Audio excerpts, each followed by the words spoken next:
پہلے جب ہم دیکھیں گے تو تعلیم کی شرط بہت کم تھی، چاہے وہ بنیادی تعلیم ہو یا دینی تعلیم ہو، لیکن جیسے جیسے زمانہ آگے بڑھ رہا ہے تعلیم کی طرف لوگوں کی بیداری اور لوگوں کا رجحان بڑھتا جا رہا ہے۔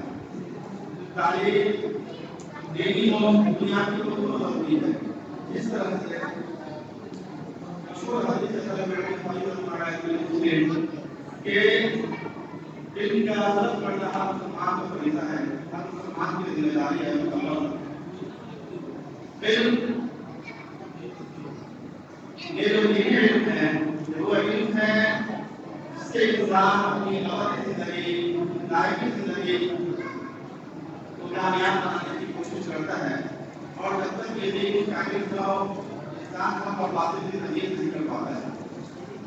یہ جو آج کا جو اجلاس ہے، اجلاس